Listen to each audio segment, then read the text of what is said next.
Anker has a relatively new power bank on the market with the PowerCore 10,000 PD Redux power bank. It has a premium feel to it.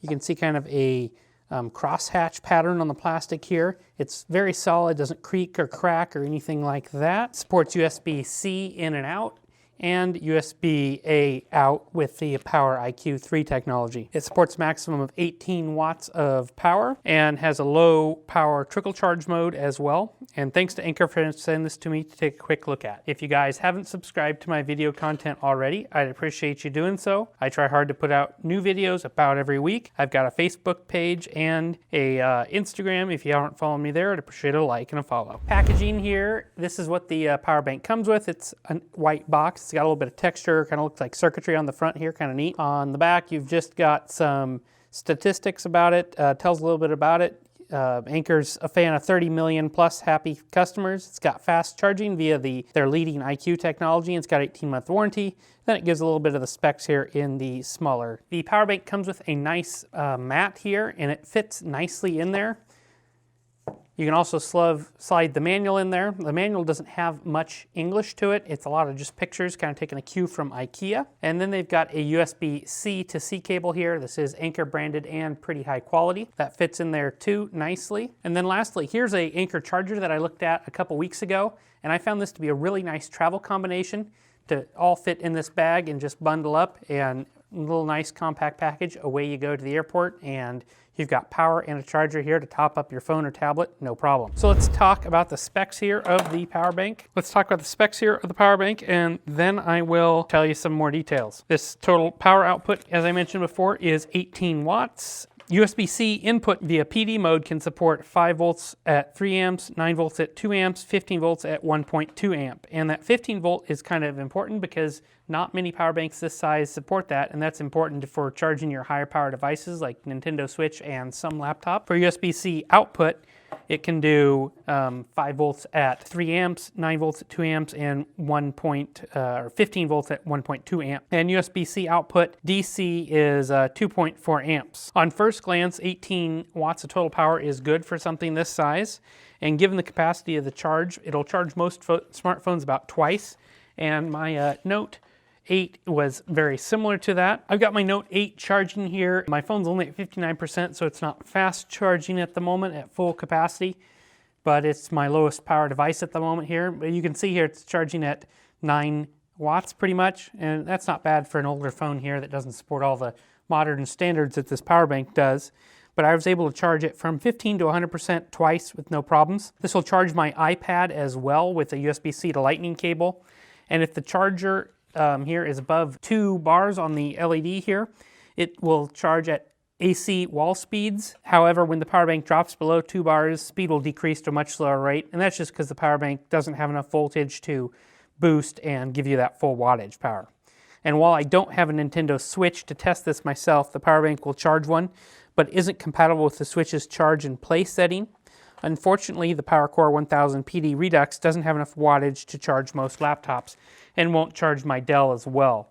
But if you've got a low power laptop like a Chromebook, you might be able to do that. Here's kind of a size comparison to show you kind of what it's like. It's a fairly small charger, nothing too big.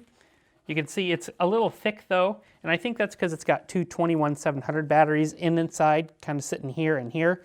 It's about sized right to do that. So this does have trickle charge mode here, and I don't think my camera's picking it up very well here, but there are 4 LEDs here that normally are blue.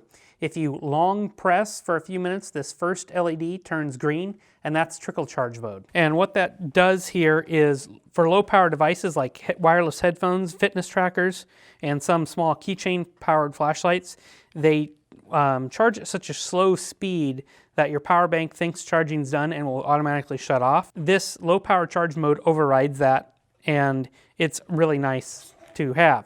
You press and hold again to turn it off and go back to normal mode. You can recharge the power bank via USB-C or via the USB-A to C cable that's not included. But if you do so, you get a pretty slow charge rate. of up to 9 hours. So I'd really recommend charging you and using the USB-C port, and doing so you'll charge it in about 3 hours and 23 minutes in my testing. During this time I saw a charging speed of 15 volts at 1.2 amps for a total of 18 watts of speed. While it's nice to see backwards compatibility with non-PD supported chargers here, 9 hours is a crazy long time for a 10K capacity power bank. So definitely make sure you're using a PD charger, and I've reviewed a few of those in case you need a recommendation. So for me, the pros of this are, it's got low power device mode, and it's great for charging up your devices like headphones or fitness trackers. 15 volt mode here is hard to find on most 10,000 milliamp hour power banks, but works here well. And this makes a great travel package with that Anker PowerCore Slim that I showed earlier in the bag that it comes with. It makes a really easy package to go, and you've got 30 watts of power from this Slim and 18 watts from your power bank. You're good to go. The cons are, it's a little bit less efficient when compared with other 10,000 milliamp hour power banks that I already have, but not significantly. And it's pretty expensive for 10,000 milliamp hour battery pack in 2019. If you don't need those extra features like the 15 volts, the older model is significantly cheaper.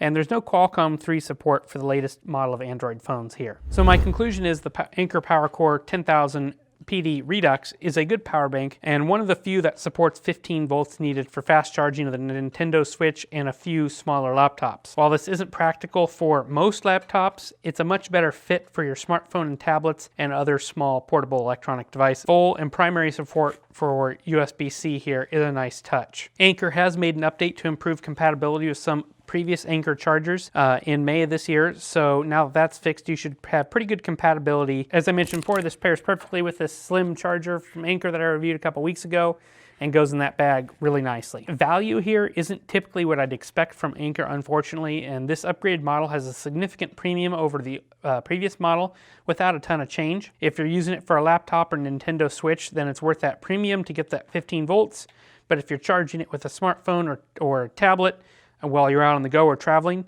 I'd struggle paying that premium for the Redux model here. That said, I can recommend this charger with reservations. As always, guys, thanks for watching this video.